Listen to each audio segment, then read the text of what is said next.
Oke, jadi kalau misalnya my friends mengikuti perkembangan yang ada, yang terjadi di Timur Tengah, terutama di kawasan Iran, pada awalnya ini Iran tuh sebenarnya sedang melakukan negosiasi dengan Amerika Serikat terkait dengan nuklir ya my friends. Jadi sebenarnya perkembangannya sebelum terjadinya serangan itu sudah menuju apa ya suatu hal yang sangat positif lah kalau mendengar dari sisi mediatornya my friends, di mana kesepakatan harusnya sudah tinggal sedikit lagi tapi ketika sudah mau mencapai kata kesepakatan, Iran justru malah diserang nih.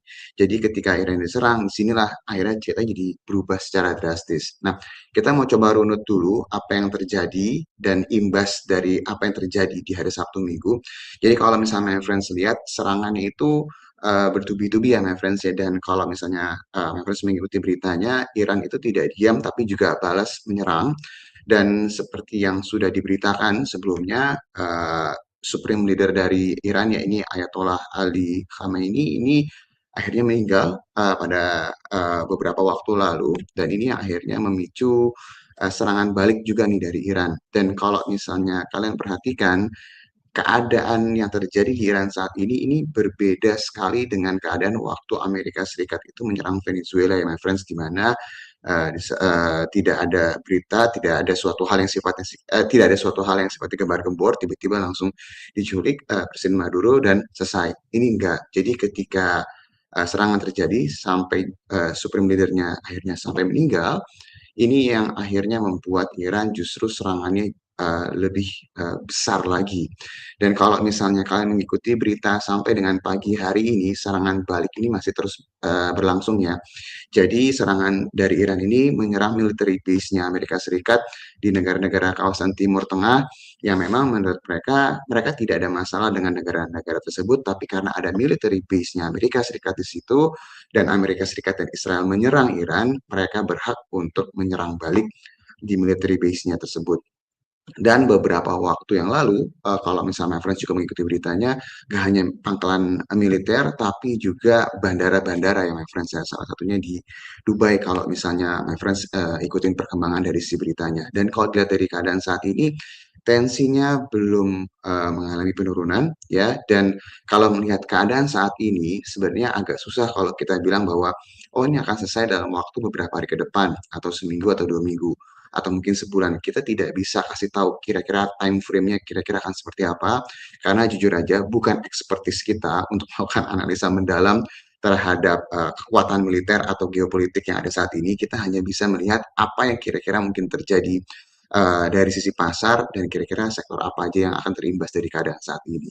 Nah, baik lagi dengan adanya tensi yang meningkat, tadi Yuri juga sempat cerita ya, my friends ya, bahwa saat Hormuz ditutup, di mana kalau misalnya my friends cek ya beritanya, saat Hormuz ini sendiri menjadi salah satu tempat yang sangat vital untuk perdagangan terutama untuk oil and gas ya, di mana 20% dunia itu supply-nya dari sana. Jadi ketika ditutup, ini akan berimbas ke supply. Jadi sangat wajar sekali kalau misalnya kita ngelihat harga minyak pagi hari ini langsung lompat. Oke, dan sebenarnya apa saja sih imbas dari keadaan saat ini?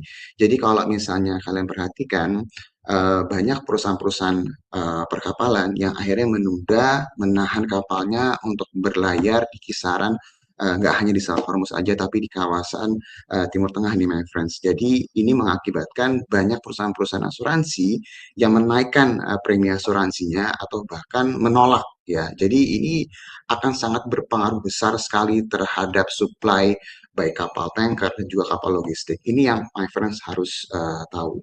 Di sini kalau misalnya kalian perhatikan juga ada beberapa kapal juga yang dapat serangan juga ya, my friends ya. Jadi mengingatkan bahwa kawasan di daerah Timur Tengah tersebut itu sangat-sangat tidak stabil dan ini memaksa secara tanda kutip perusahaan-perusahaan kapal untuk melakukan rute ulang lagi. Jadi lebih jauh lagi rutenya kalau misalnya mau mengirim barang-barang yang mereka bawa gitu, my friends.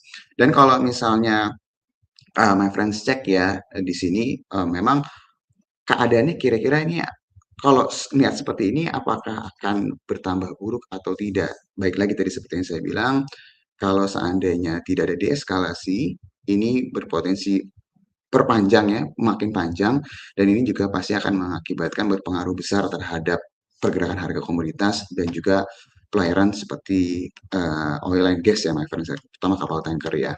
Nah, untuk merespon keadaan tersebut, di hari Minggu kemarin, OPEC Plus melakukan meeting, mereka menaikkan produksi minyak untuk menjaga supaya harga minyak itu tidak naik drastis ya. Ini pun juga sudah dinaikkan sama OPEC Plus tetap mengalami peningkatan ya. Jadi sebenarnya kalau dilihat saat ini reaksi pasar baik dari sisi pasar saham dan dari sisi komoditas itu seperti apa sih kalau kita lihat pagi hari ini untuk harga minyak tadi sempat naiknya jauh lebih signifikan, naiknya sekitar 10%-an ya untuk crude oil ya, untuk WTI, my friends. Brand pun juga sama, tapi pagi hari ini berangsur-angsur mulai mengalami penurunan. Dan kalau misalnya dilihat apakah sudah selesai atau belum kenaikan harga minyaknya, balik lagi keadaan saat ini masih sangat-sangat susah untuk diprediksi, masih bisa banyak hal yang terjadi, jadi volatilitasnya ini masih sangat tinggi dalam beberapa waktu ke depan. Nah, yang cukup menarik sebenarnya kalau misalnya kalian perhatikan dari sisi respon pasarnya ini sebenarnya cukup menarik ya kalau dilihat dari keadaan saat ini untuk pasar Asianya di pagi hari kalau my friends perhatikan untuk Nikkei Jepangnya turunnya tanda kutip hanya 1%, terus juga kalau misalnya my friends lihat di Australia turunnya hanya 0,58%. Terus juga beberapa kawasan di Asia juga tidak mengalami penurunan yang drastis, tidak seperti yang ditakutkan banyak orang atau media-media ketika kita kemarin libur ya. Jadi sebenarnya kalau ditanya respon yang terjadi atau reaksi yang terjadi dari sudut pandang pasar seperti apa, pasar sahamnya sejauh ini masih tergolong cukup kondusif ya kalau dilihat.